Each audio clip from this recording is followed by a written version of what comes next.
अच्छा ये बताओ कैसे मुलाकात हुई आपकी, कहाँ थी उससे भैया पहले? मैं रेड लाइट एरिया में रहती थी, कबाड़ी बाजार में। अच्छा। उसके बाद ये दानिश आया। तो आने वहीं आपके मतलब संबंध हुए हाँ, उससे? हाँ, और मैं आपको नाम दूंगा और मैं अपने अच्छे इज्जत से निकाल के और इज्जत की जिंदगी दूंगा मैं आपको। आरपी लाइन छोड़ दो भैया। मुझे वहाँ से ले जाके, ये जयपुर मेरा अपना घर था, वहाँ जाके रहने लगा मेरे साथ। बाद में मेरी बच्ची आने के बाद में इसने फिर मेरे से कहा कि इस घर को बेच के अलग घर ले लो। मैंने दूसरा घर ले लिया। उसके बाद ये 10 साल तक मेरे साथ रहा। अब 15 महीने से कोई खर्चा नहीं, कुछ नहीं। तो व्हाट्सएप पे ही बात होती है अब आपकी? नहीं, और कुछ भी नहीं। 15 महीने से ना खर्चा दे रहे हैं और ना 15 महीने। हाँ है, बात कर रहा हूँ पे। कर रहा है? हाँ, 2019 की। क्या कह रहा है उसको? बस बात करते हो, फोटो है। ये कितनी आपको?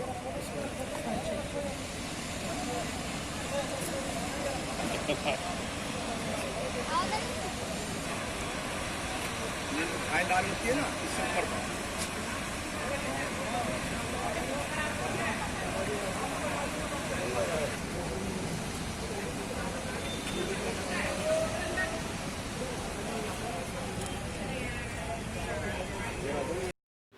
मीरा। मीरा जी, क्या पूरा कहना चाहती हैं आप? क्या कहानी है क्या? मेरे साथ में ऐसा हुआ कि मैं रेड लाइट एरिया में रहती थी।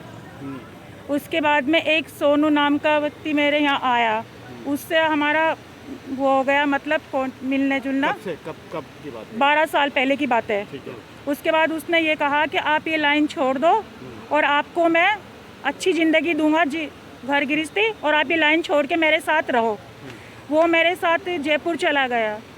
जयपुर जाने के बाद कुछ समय तक वो रहा। उसके बाद उसने कहा कि इस घर को बेच के और कहीं मेरठ में घर ले लेंगे। उसके बाद में वो 10 साल तक मेरे साथ रहा। 10 साल के बाद में वो मुझे छोड़ के सऊदीया चला गया।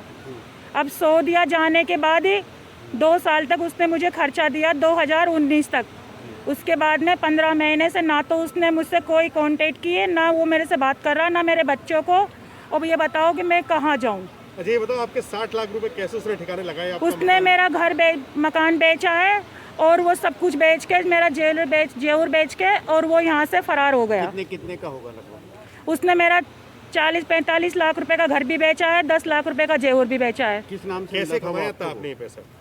ये पैसा वहीं का था, रेड लाइट एरिया का था। रेड नहीं, लाइट? आपने जो आपको किस नाम से मिला, फिर क्या पता चला, क्या आपका कहना है? बस मुझे वहाँ जाके, जयपुर जब मैं उसके साथ चली गई तो वहाँ जाके मुझे पता चला कि इसका नाम दानिश है और मैं इसके साथ रह रही हूँ। उसने कहा कोई दिक्कत नहीं, मैं तुम्हें नाम दूंगा और अच्छी इज्जत की ज़िंदगी दूंगा। बहरहाल मैं सही हूँ, मेरे को कोई दिक्कत नहीं थी। 10 साल तक मैं सही रही। अब वो यहाँ से 2 साल के बाद सऊदीया से आया। आने के बाद में उसने यहाँ पर आके और बिना बताए चुपके से जाने के टाइम पे रिश्ता कर लिया। मुजफ्फरनगर लद्दे वाला मोहल्ला है मुजफ्फरनगर में, वहाँ रिश्ता करके चला गया। तब मुझे पता चला कि 15 महीने से ये मुझे खर्चा नहीं दे रहा। उसकी वजह यही है कि ये रिश्ता करके चला गया। आपका कहना ये है कि वो आपको किसी और नाम से मिला, उसके बाद में कुछ और नाम निकला? हाँ जी, हाँ जी। पहले मेरे पास सोनू के नाम से आता था ये, और उसके बाद में सोनू के नाम से मुझे लेके चला गया ये बनस्थली निवाई। उसके बाद मुझे पता चला कि इसका नाम दानिश है और ये मुस्लिम है। चलो कोई दिक्कत नहीं, उसने कहा कि कोई बात नहीं, मैं आपको इज्जत की ज़िंदगी दूंगा, कोई दिक्कत नहीं। उसके बाद मेरे बच्ची मैं पेंडेंट हो गई। मेरे 10 साल की बेटी है और मेरे 8 साल का बेटा है। अच्छा ये बताओ आपका नाम, आप हिंदू थी, क्या नाम है आपका? मेरा हिंदू नाम है, मेरा यही मीरा ही नाम है। मीरा ही नाम था। जी। क्या कभी धर्म परिवर्तन जैसी चीजें हुई या आप पूजा ही करती रही? नहीं, मेरा इसी नाम से था। शादी के बाद जब दानिश मिला, हाँ उसने कभी धर्म परिवर्तन की कोशिश करी? हाँ, मुझे यही कह के लेके आया ये क्या? कि मैं आपसे धर्म परिवर्तन कर दूंगा और आप ये सब लाइन छोड़ के मेरे साथ में रहो। ये सारी बातें का काम देखता हूँ जी। क्या कहना है आपका इस बारे में? देखिए, अभी ये मीरा नाम की जो युवती हैं, इन्होंने मुझे संपर्क किया कल। इन्होंने मुझे बताया कि दानिश नाम का व्यक्ति करीब 10-12 वर्ष पूर्व इनके संपर्क में आया, जिसने अपना पहले नाम सोनू बताया था, और उसने इनको लफ्ज़ियात के आधार पर अपने प्रेम जाल में फंसाया और फिर इनको यह आश्वासन देकर कि मैं तुमसे शादी करूंगा, समाज में तुम्हें सम्मान दूंगा, ऐसा इनको आश्वासन देकर इनको रेड लाइट एरिया में यह काम करती थी, वहाँ से निकाल कर ले गया।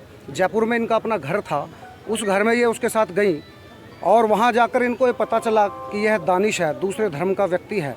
लेकिन उसने जब आश्वासन दिया कि मैं तुम्हें सम्मान दूंगा और पत्नी बनाकर रखूंगा और ज़िंदगी भर तुम्हें अपने साथ रखूंगा, तो इनकी शादी भी हुई। उसने धर्म परिवर्तन इनका कराया, शादी की, निकाह किया। आज 12 वर्ष के बाद एक बेटी एक बेटा इनको है। इनका मकान उसने बिकवा दिया और इनका गहना और जो नकदी थी वह सब उसने उड़ा दी। करीब 50-60 लाख रुपए का इनका जो पैसा था उसको अपनी मौज मस्ती में उड़ाया। और आज जब इनकी संपत्ति, इनका पैसा समाप्त हो गया है, अब वह इनको छोड़कर दूसरी शादी करना चाहता है। ये युवती इन 2 बच्चों को लेकर कहाँ जाएं? कैसे जीवन यापन करें? मकान बेच दिया, ज्वेलरी बेच दी, पैसा चला गया, कैसे जीवन यापन करेंगी? विहिप का क्या स्टैंड है इस मामले में? विश्व हिंदू परिषद के बारे में मैं नहीं कह सकता, क्योंकि अभी मैं वर्तमान में भाजपा का मैं काम देखता हूँ। तो अब वह कभी कहता है मैं सऊदी अरब चला गया हूँ, कभी इधर आता है तो दूसरी जगह शादी की बात करता है, चोरी चोरी दूसरी शादी करना चाहता है। आखिर क्यों? लव जिहाद के आधार पर कब तक ये हिंदू युवतियाँ ऐसे ही फंसाती जाती रहेंगी? कब तक इनके साथ ऐसे शारीरिक शोषण होगा? कब तक ये इस प्रकार से पीड़ित होती रहेंगी? ऐसी युवतियों को न्याय मिलना चाहिए। आज प्रदेश के अंदर योगी सरकार है और ऐसे जो असामाजिक तत्व हैं जो एक लक्षित तरीके से हिंदू युवतियों को फंसाते हैं, उन्हें लव जिहाद के आधार पर फंसा लेते हैं, उनकी ज़िंदगी बर्बाद कर कर ऐसे मोड़ पर लाकर छोड़ देते हैं जहां उनके सामने एक मरने का ही रास्ता उनको दिखाई देता है। आपने पुलिस में इसकी कंप्लेंट की, क्या बताएं? कल थाने में मैं गया हूं, अभी इनकी एप्लीकेशन में दी गई है, FIR अभी तक दर्ज नहीं हुई है। आज भी मैंने बात की है, वो कह रहे हैं कि इसमें हम देखते हैं, अभी करेंगे।